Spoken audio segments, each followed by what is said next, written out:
주님 주시는 말씀은 마가복음 15장입니다. 42절부터 합독하십니다. 이날은 준비일 곧 안식일 전날이므로 저물었을 때에 아리마대 사람 요셉이 와서 당돌이 빌라도에게 들어가 예수의 시체를 달라 하니 이 사람은 존경받는 공회원이요 하나님의 나라를 기다리는 자라. 빌라도는 예수께서 벌써 죽었을까 하고 이상히 여겨 백부장을 불러 죽은 지가 오래냐 묻고 백부장에게 알아본 후에 요셉에게 시체를 내주는지라. 요셉이 세마포를 싸서 예수를 내려다가 그것으로 싸서 바위 속에 판 무덤에 넣어두고 돌을 굴려 무덤 문을 놓음에 막달라 마리아와 요새의 어머니 마리아가 예수 둔 곳을 보더라. 아멘. 하나님께서는 약한 자를 들어서 역사하십니다. 그래서 우리가 일부러 약한 자가 될 필요는 없겠지만, 형제들아 너희의 부르심을 생각해 보라. 육신으로 볼 때 지혜 있는 자가 많지 않고 능력 있는 자도 많지 않고 가문이 좋은 자도 많지 않다.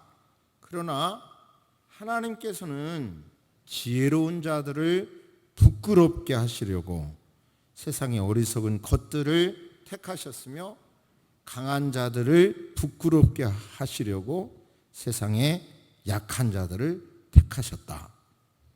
그러니 약한 사람을 통해서 하나님은 큰 일을 이루신다는 거죠. 약한 자, 저는 남은 자라고 생각하는데요. 세상의 흐름이 다 일로 가는데 이쪽으로 반대쪽으로 서 있는 어찌 보면 왕따. 나무로 말하면 큰 나무를 잘라내고 밑에 남아있는 구루터기. 시골 사투리로 끌퉁이라고 그러죠. 구루터기. 그 구루터기. 성경으로 말해보면 노아 홍수 때 모두가 다 죽지 않습니까?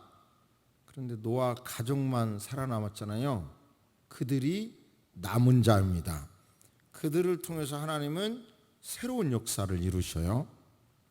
또 아브라함 시대 때에도 바로 하나님께서는 노아처럼 그 시대처럼 죽이지는 않았지만 아브라함을 씨로 선택하셔서 당신의 나라를 물결이 파도처럼 늘려가듯이 하나님의 나라를 확장해 하셨습니다.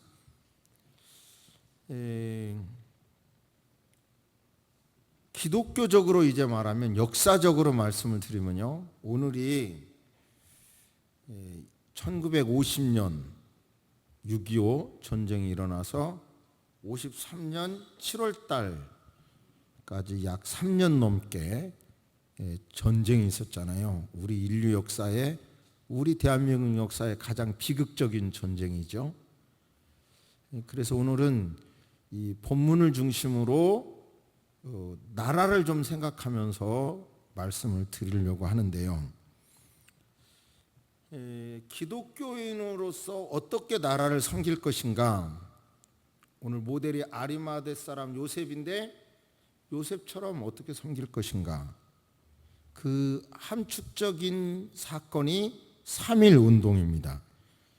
3.1운동은 우리나라 헌법 전문에도 이렇게 나옵니다. 쉽게 풀었으면 아주 오랜 역사와 전통으로 빛나는 대한민국의 국민은 3.1운동으로 세운 대한민국 임시정부의 정통성과 옳지 않는 일에 맞버틴 4.19 민주정신을 이어받는다라고 우리나라 헌법 전문이 시작되잖아요. 근데 이 3.1운동은 기독교인들이 주체가 되고 앞장이 돼서 기독교의 절대 가치인 정의, 사랑, 평화의 기초에서 교단을 뛰어넘고 종교를 뛰어넘어서 우리 민족의 선구적인 역할을 했던 사건이 3.1 운동입니다. 제가 설교를 준비하면서 그냥 알고 있던 3.1 운동에 대해서 더 훨씬 많은 의미가 있다는 것을 깨달았어요. 3.1 운동으로 해가지고 상해 임시정부가 4월 1일 날 이제 태동되고요, 창건되고, 중국 중심으로 항일 무장운동이 일어나는데 1920년 홍범도 장군이 거느린 독립부대가 일본군 500명을 사살하고, 김좌진 장군 있죠, 그 유명한 청산리 전투에서 일본군 1200명을 섬멸하고, 국내에서도 정신운동이 일어나는데 그 운동이 뭐냐면 우리 민족을 길러야 되겠다, 훈련하고 가르쳐야 되겠다고 하면서 대학 설립 붐이 일어나고요, 그리고 우리 국산 물건을 애용해야 된다, 그런 운동과 근검 전략 운동, 실력을 길러야 된다는 이런 운동이 3.1 운동을 중심으로 일어났더라고요. 그런데 더 중요한 것은 3.1 운동의 정신적인 가치가, 그 전에는 임금이 통치했잖아요. 3.1 운동을 중심으로 국민이 주인이다, 민주공화국의 정신이 싹 텄어요. 참 역시 공부해야 된다는 걸 깨달았는데요, 제가 무식해서 죄송합니다마는 이런 정신의 의미가 있었는지 몰랐어요. 3.1 운동이 왕정 그런 사상에서 민주공화국, 민주정신이 싹 텄다는 거죠. 그래서 일본 사람들에게 재판을 받으면서 이제 당연히 당당하게 백성이 주인이 되는 나라를 세우고 싶어서 나는 이런 일을 했습니다 라고 주창을 그때부터 합니다. 그전에는 평민 지도자가 별로 없었는데 3.1 운동을 계기로 평민 지도자가 일어나기 시작했고요. 안타까운 것은 일본 사람들은 주장하기를, 한국 사람, 조선 사람들은 식민 통치에 열복한다고, 좋아서 받아들인다고 했는데요, 이제 3.1 운동을 통해서 그것이 아니라는 구체적인 행위를 우리가 한 것이고요. 그래서 이 영향이 1차 세계대전에 전술국 중심의 어떤 그런 승자 중심의 국제 질서가 있을 때 약소국, 피지배국, 그때도 중국도 어려움이 있었죠. 중국도 북경 대학생들을 중심으로 오사운동이 일어나고, 그리고 그러면서 한국의 3.1 운동을 모델 삼습니다. 인도의 마하트마 간디의 비폭력 무저항의 샤타그라하 운동도, 그리고 영국에 대해서 독립운동이잖아요, 이것도 모델이 3.1 운동이었고, 필리핀, 베트남, 이집트 등 독립운동에도 3.1 운동이 영향력을 미쳤더라고요. 그러니까 이 영향력이 국내 국교에게 엄청난 영향을 끼쳤는데, 그것이 기독교 지도자들에 의해서 이루어졌고요. 자료를 보니까 3.1 운동의 기독교 지도자들은 새벽 3시부터 새벽 기도를 했고, 주일은 금식했으며, 월요일은 이사야 사원, 이스라엘을 멸망시킨 아시리아에 대한 하나님의 징벌, 화요일에는 에레미야 12장 유다가 멸망한 원인에 대해서 설명을 하는데, 하나님께서 당신의 백성을 버리셨기 때문이다. 수요일날은 신명기 28장, 목요일날 야고보서, 금요일날 이사야서, 로마서 8장을 토요일날은 읽었는데, 그들은 우리가 당하는 이 고통은 장차 받게 될 영광과 좋게 비교할 수 없다는 등의 성경을 읽으면서 막 힘을 서로 내고요, 격려하면서 이 험난한 운동을 시작했더라고요. 자, 우리나라가 지금 지난주에도 북한에서는 미국 본토 백악관까지 날려버리겠다고 하잖아요. 이런 상황에서 정말 우리 민족에게 저부터서도 축복스럽게 전쟁을 경험하지 않은 세대인데요. 세대인데 정말 우리와 우리 자손에게 이런 고통을 남겨주지 않아야 할 것입니다. 지난주에는 저는 좀 힘든 한 주간을 보냈는데요. 집에 있으면 어머니가 이렇게 아파서 들어놓으셔서 이렇게 새우처럼 오므리니까 이렇게 몸은 작아지고 끙끙끙 앓는 소리를 들으며 한 주간 보냈고요. 그리고 우진이가 이제 수족구병인지 걸려서 어린이집도 못 가고 뭘 생기지 못하니까 막 우는 걸 보면서, 그리고 저도 배탈도 나고 등등의 어려움 속에 보냈는데, 말씀을 묵상하면서 이런 정도의 고통은 아무것도 아니다.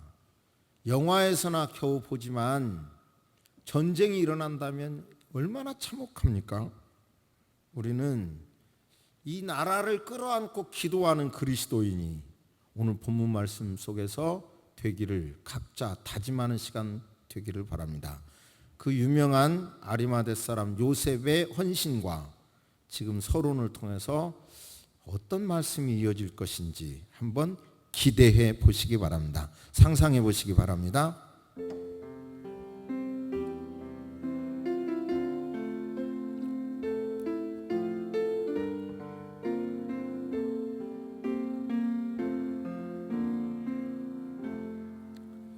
예수님이 십자가에 달려 죽으시는데 안식일 날 십자가에 달려 죽는 건 있는 것은 치욕으로 생각해요.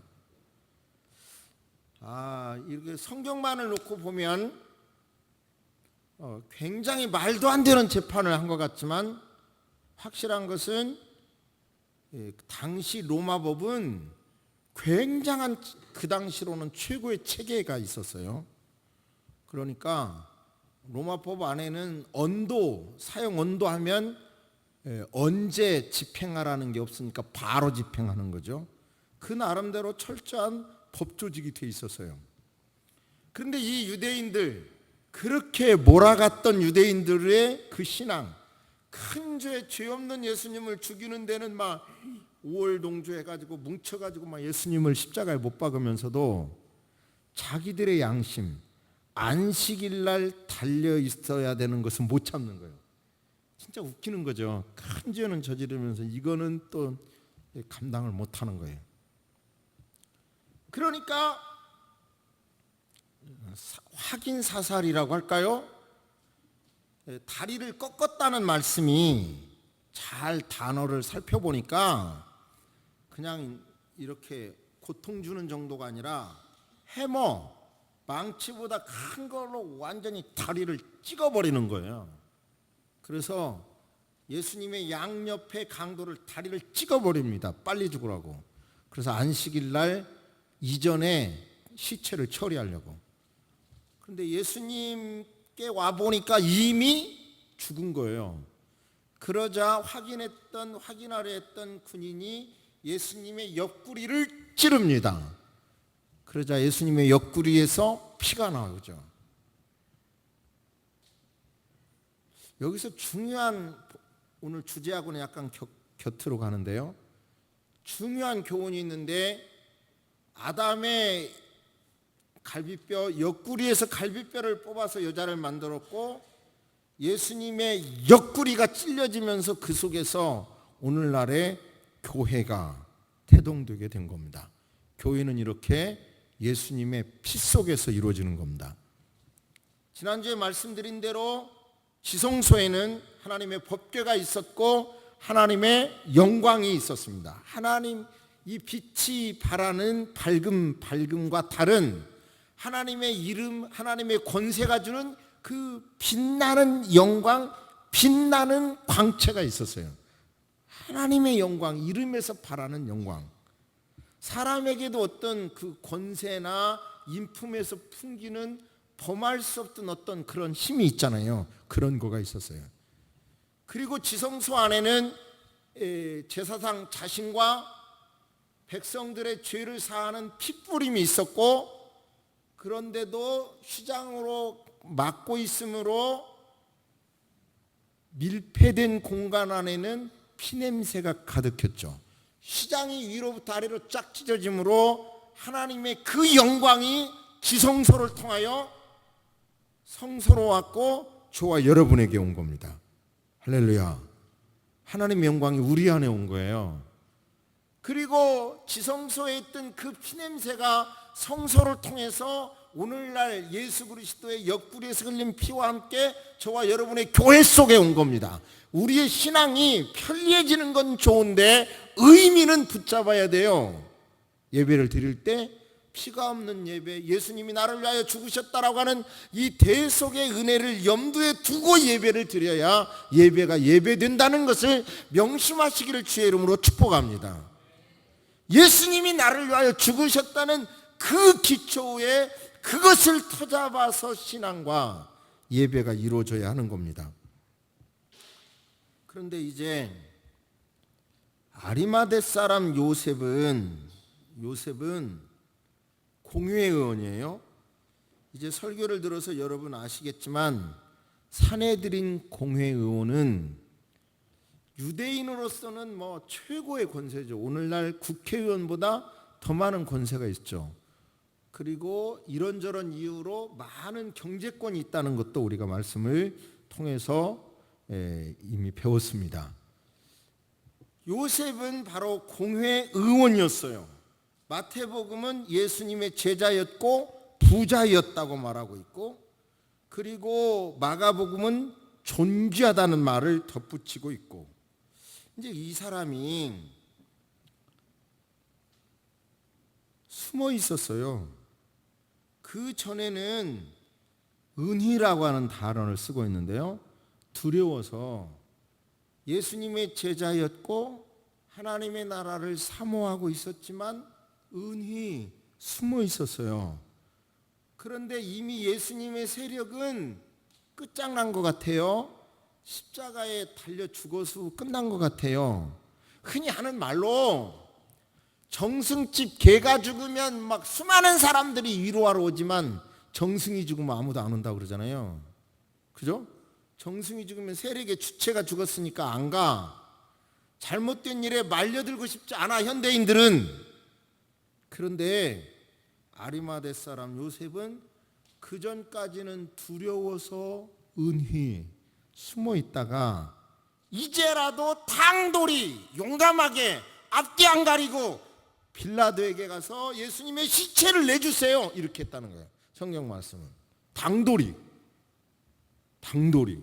앞뒤 안 가리고 용감하게 이제라도, 오늘 말씀을 들으시고 이제라도 당돌이 그리스도인으로서 우리가 해야 할 일을 하시기를 주의 이름으로 축복합니다. 요셉이 공회의원이었기 때문에 빌라도에게 나갈 수 있었고 직접 대면할 수 있는 위치에 있었고, 그리고 부자였기 때문에 바위로 만든 무덤, 그 무덤을 소장, 간직하고 재산으로 있었고, 그리고 나름대로의 논리가 있었기 때문에 빌라도가 시체를 내준 겁니다. 여러분, 지난주에 제가 직접 들었는데요.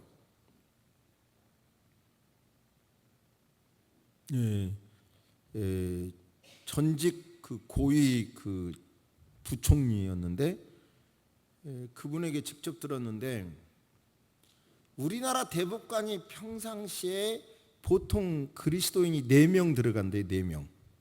그런데요, 지금은 1명밖에 안 들어갔대. 1명. 1명도 없어서, 아무도 없어서 그냥 자기가 억지로 여자 부장판사를 자기가 억지로 집어넣었다고 하더라고요. 무슨 말이냐면 그 법조계 안에도 그리스도인이 의외로 많지만 이제 최고의 법조인 쪽에는 옛날보다 기독교인이 줄었다는 말을 하더라고요. 여러분, 분명한 것은 내가 아리마대 사람 요셉처럼 하나님의 나라를 위하여 하나님이 원하시는 이 땅에 하나님의 나라 실현을 위하여 그런 사명을 가지고 여러분의 자녀가 공부하겠다고 하면, 그런 의식을 빨리 깨닫는다면 제가 볼 때 하나님이 그에게 지혜도 주시고 환경도 주시고 여건을 열어주실 줄로 믿습니다. 소박한 사람도 요셉과 같은 이런 일을 하기 위하여 어떤 소명을 갖고 사업을 하고 어떤 가정을 꾸려가고 그런다면 하나님께서 그를 절대로 외면하시지 않고 돌봐주시고 이끌어주시고 채워주시리라 믿습니다. 확실한 것은요, 소명의 문제예요. 소명의 문제. 그냥 사는 것이 아니라 소명의 문제예요. 혹시 자랑으로 듣지 마시고요, 저 전주에 있는 서문교회가 10년 넘게 끝없이 재판을 해요. 근데 아직도 완전하게 끝나지 않아요. 그런 데에는 말하자면 국가법도 체계화가 덜 돼 있고 교회 내부의 훈련도 제대로 안 됐고, 천호동 광성교회가 12년 동안 싸워도 아직도 답이 없고요. 얼마 전에 제가 하는 그 법학회에서 모의 법정을 해서 이제 이 상황에서는 한쪽은 장로가 많고 한쪽은 교인이 많은 이 상황에서는 죽을 때까지 더 싸워도 해답이 없다. 화해해라. 그것만이 답이라고 했거든요. 그런데 이제 화해가 어저께 전화를 해보니까 화해가 조정된다고 그래요. 12년 싸우고. 근데 또 한국의 대표적인 어떤 서초동에 있는 교회도 또 싸움이 이제 벌써 몇 년 했는데 앞으로도 계속 할 수가 있어서 저한테 국가법과 종교법 안에 논문을 써달라고 부탁을 했어요. 그래서 그것을 학회지에 발표를 하라고. 그러면 판사들이 그거를 보고 참고할 수 있도록 해달라. 그런데 그 부탁을 받은 지 몇 달이 됐는데 도저히 잘 안 뚫려요. 다음 주까지는 내야 되는데. 정말 이런 판례 방향을 이렇게 흔들어낼 만한 그런 논문을 주세요. 계속 기도를 하는데요. 어저께서 그 뼈대가 잡혔어요. 어제사 한 2달 기도하는데, 이제 그것이 어떤 영향을 미칠지는 모르겠지만 그 논문이 만약에 재판부에 들어가서 논리가 맞다고 해서 한 교회의 싸움이 즉시 끝나거나 간단한 시간 내에 끝난다면 그것도 제가 태어나서 가치 있는 일을 하는 거 아니에요? 즉 말하자면 하나님의 나라를 위하여 나름대로 저와 여러분이 가지신 달란트대로 작든 크든 각각 요셉처럼 쓰임받겠다고 할 때 하나님께서 축복해 주실 것이라는 겁니다. 조금 더 구체적으로 어떻게 적용할 것인지 한번 생각을 해보시기 바랍니다.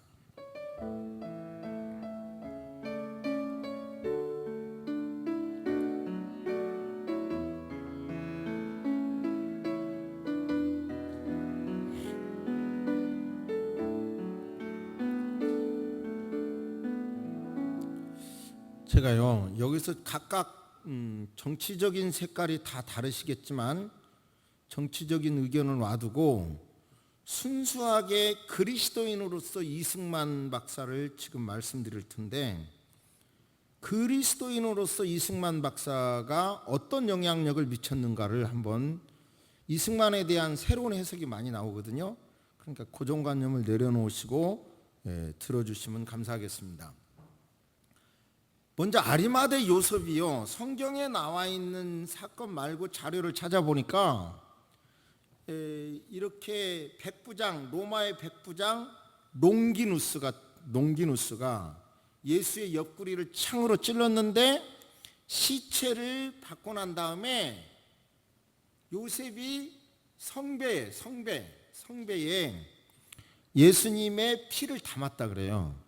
이건 성경에 나와 있지 않는 비하인드 스토리, 어디까지 믿을 만하냐 이건 잘 모르겠고, 그런데 성경 안에서도 예수님께서 사랑하는 제자로 이제 요한복음에 나오는 제자가 바로 요셉이라고 주장하는 학자도 있어요. 그러니까 예수님의 피를 간직했다는 거예요. 그 흘리신 피를. 그게 사실에 근거했든 안 했든 그의 용기와 헌신은 정말 대단하다고 생각하고요. 이 나라를 위하여 그리스도인으로서 1907년에 원산에 성령 충만한 회개 운동이 일어났어요. 근데 제가 이것은 자료로는 아직 확인 못했는데요. 지난주에 그 황우석 박사하고 저녁을 먹으면서 자기가 생각하는 그만큼 서울대 법대에서 국가와 교회 관계 박사 논문을 썼어요, 그분이. 그리고 판사 생활도 했고 법무부 장관도 했고 부총리도 하면서 아직도 여전히 그분의 생각에 신라 고려의 불교의 지혜, 조선의 유교의 품위로 나라가 됐고 유지가 됐다면 이제는 기독교의 정신으로 국가와 교회가 정리돼야 나라가 산다는 논문을 쓰고 그 생각을 했고 30년 동안 지켜보니까 그것에 대해서 연구하는 사람이 없어서 안타까웠는데 저하고 3명이 신학 박사이면서 법학 박사가 있거든요, 개신교에. 그 사람들이 연구를 하더라. 당신들 진짜 엄청난 일을 한다. 그러면서 격려하더라고요.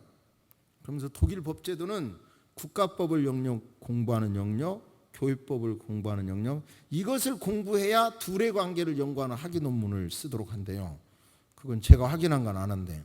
근데 아무튼 그분의 마음속에도 현 정치인에게서 그런 말을 들으면서 이제 이 관계 정립을 하기 위해서 우리가 아는 학회와 조인해서 새로운 학회를 만들기로 했거든요.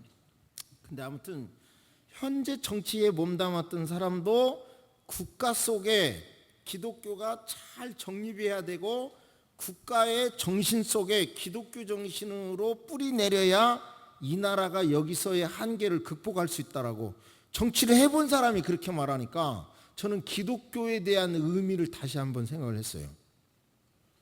여러분, 그래서 한번 1907년에 이제 성령 충만함으로 회개 운동이 일어났는데 제가 직접 자료는 보지 않았지만 그러더라고요.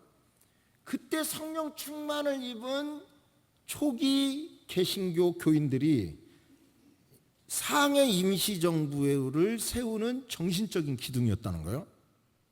제가 책으로 확인 안 했는데 황우석 박사 얘기예요. 제가 이제 책으로는 시간이 없어서 아직 정리는 못했는데요.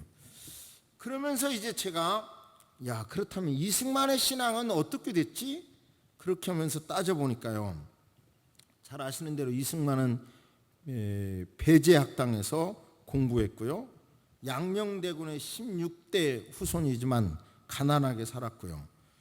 그리고 한학을 공부를 해가지고 어순이 같아가지고 한학을 많이 공부하면 영어가 빨리 트인데요. 영어를 벌써 배제 졸업할 때 잘했다고 그래요.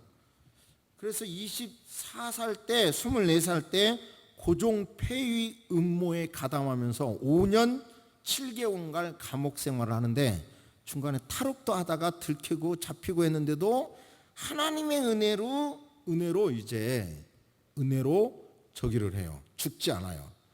근데 이제 그가 이제 미국에 건너가서 조지 워싱턴 대학에서 학부를 졸업하고요.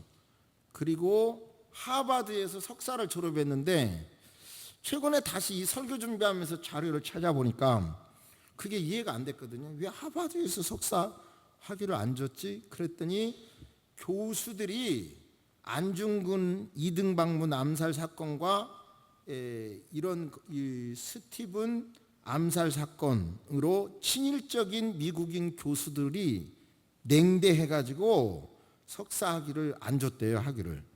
그런데 이제 프린스턴에서 그것도 이해가 안 되는데요. 2년 만에 박사 학위를 받아버려요, 이 사람이. 논문을 써요. 그러니까 이게 중립국에 대한 논문을 쓰는데요. 그러니까 그쯤 됐을 때 하버드에서 석사 학위를 그 해에 주겠다 그래서 석사와 박사를 같은 해에 받더라고요. 근데 이분이 놀라운 일은요, 일본이 미국을 공격한다 이런 책을 써가지고 배포를 해요. 그러니까 사람들이 일본이 그 쬐끄마한 나라가 언제 공격하냐. 그런데요, 1941년에 일본 내막기라고 하는 책을 쓰는데 공격할 거다 일본이. 그래서 지도자들은 듣지도 않는데, 그런데 이제 그해 12월에 진주만을 공격하면서 일본 내막기라는 자펜 인사이드 아웃이라고 하는 책이 베스트셀러가 되고, 나중에 대통령이 된 다음에요, 국회에서 연설을 하는데 33번 박수를 받는데요, 첫 번에는 당신들의 자녀가 대한민국을 지켜줬다, 어머니의 눈물이 대한민국을 지켜준다는 연설에 박수치고, 나머지는 성경에 근거해가지고 공격을 하는데도, 미국을 공격하는데도 32번 박수쳤다는 일화가 대단하더라고요. 그런데 미국 사람들이 그랬던 이유는 그 책을 통해서 저 이승만은 하나님의 사람이라는 생각이 있다는 거예요. 이승만이 신학을 했더라고요. 프린스턴에서 부전공으로 신학을 공부했어요. 그러면서 미국 사람 속에 저 사람은 하나님의 사람이라는 게 있었고, 이승만의 마음 속에서도 어떤 게 있었냐면, 이 조선이 나라가 잘 되기 위해서는 이 한국이, 조선이 기독교 우에, 그래서 한국의 유일한 희망은 기독교에 있다. 다른 나라에서도 기독교 진리를 통해서만 부강한 나라가 되었고, 한국도 그렇다. 그리고 미국도 기독교 터전 위에서 이루어졌기 때문에 또 우리나라를 먹지 않는다, 해를 끼치지 않는다. 그 당시만 해도 외국을 침략하면 땅을 점령했잖아요. 근데 미국의 정체를 자세히 보니까 선교와 통상이 핵심이지, 선교하고 싶고 무역을 하고 싶은 거지 땅을 차지하는 게 아니니까 미국은 믿어야 된다. 그러면서 그는 우리나라 헌법의 기초가 되는 상해 임시정부에서나, 김구 선생님 같은 경우도 전혀 이해가 안 됐었어요. 제가 어렸을 때 들은 얘기는 경찰서 10개 세우는 것보다 교회 하나 세우는 게 더 효과가 있다, 그런 말이 이해가 안 됐는데요, 이 당시 성령 충만한 그런 그리스도인들이 3.1운동뿐만 아니라 임시정부를 세우고 우리나라 헌법의 기초를 놓고 대한민국 정부 체계를 채우고, 그러면서 형무소에도 목사를 보내고 군대에도 목사를 보내고, 그런 제도 위에 우리나라가 여기까지 왔더라고요. 그러니까 다시 정리하면요, 우리의 십계명을 보고, 대한민국의 법을 보고, 십계명을 보고 법을 보면요, 안식일을 기억하여 거룩히 지키라는 것만 구체적으로 뭐 일요일 날 쉬는 거는 있으니까요, 없지 나머지 다 있어요, 대한민국 법이. 그게 너무 성경적인 거예요. 이게 바로 초대교회 이승만 박사나 이런 사람들이 기독교인이었고, 어설픈 기독교인이 아니라 기독교 사상으로 나라가 돼야 된다, 그런 막 믿음이 있었기 때문에 그런 제도를 만들었고, 그 제도가 여기까지 나라를 이룰 수 있었다는 거예요. 무슨 말인지 이해되십니까? 그 힘으로 여기까지 왔는데, 지금 현재는 저 인도에 유명한 사상가가 있는데요, 인도인으로서 기독교인인데, 그 사람이 한국인의 대학생의 의식조사를 해보니까 50%가 취업, 50%가 결혼, 성, 이런 거가 있지 의식이 없다고 발표를 해요. 이제 곧 이게 책으로 나올 건데요, 이게 얼마나 무서운 얘기입니까? 먹고 사는 것에만 하면 정신이 빠진 경제는요 절대로 올라가지 못해요. 올라가다 무너져요. 정신이 있어야 합니다. 아무튼 대한민국의 미래를 위해서 저와 여러분들은 이승만 박사에게도 참 하나님의 놀라운 프린스턴에서 공부할 때 윌슨 대통령이 지도교수였다든지, 뭐 세계를 움직일 만한 사람들을 감옥에 들어가서 만난다든지 하나님 이미 그런 섭리를 했더라고요. 물론 장기 집권 이런 거는 일단 뒤로 하고 기독교인으로서 이렇게 엄청난 기독교 정신이어야 된다는 이런 생각이 이렇게 컸고, 지금 현재도 이제는 결국은 경제도 나만 잘 살아야 된다는 경제 관념은 이미 떠나버린 얘기예요. 함께 잘 살아야 된다는 이런 기독교 정신의 이론이라야 이 나라가 되는 거예요.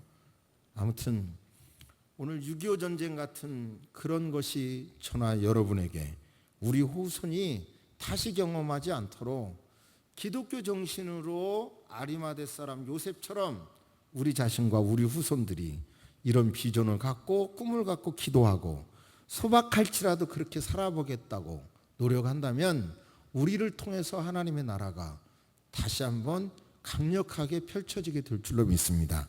그런 환상을 보시기를 주의 이름으로 축복합니다. 아멘. 묵상하십니다. 하나님, 예수 그리스도를 구주로 알게 하신 것 고맙습니다. 주님의 성품을 담기를 원합니다. 우리 주님이 하나님의 뜻을 위하여 몸을 찢으신 것처럼 우리도 힘들어도 주의 뜻이면 십자가의 길을 걷게 하여 주옵소서. 우리가 가는 일이 박수를 받고 진달래꽃이 뿌려진 화려한 길이 아니라 할지라도, 소박할지라도 주님이 원하시는 그 길이면 가시가 밟히고 돌을 밟아야 하고 오물을 밟아야 하는 그런 사연들이 펼쳐질지 몰라도 힘들어도 묵묵하게 그 길을 걸어가는 우리가 되게 하여 주옵소서. 이 강단에서 나 듣기 좋은 소리만 흘러나오는 것을 기대하지 말게 하시고, 때로는 부담이 돼도 주님의 뜻을 이루자는 말씀이 아멘으로 받는 거룩한 문화가 되게 하시니 고맙습니다. 확실한 것은 이 강단을 통해서 아버지 하나님의 나라가 대한민국 이 한반도 통일시대의 성경적인 통일 방안이나 한국교회의 위기 상황에서 거룩한 대안들이, 이론적인 대안들이 나오게 될 줄로 믿습니다. 주여, 우리 성도들을 곳곳에서 세워주셨사오매 저들을 거룩한 도구로 사용하여 주시옵소서.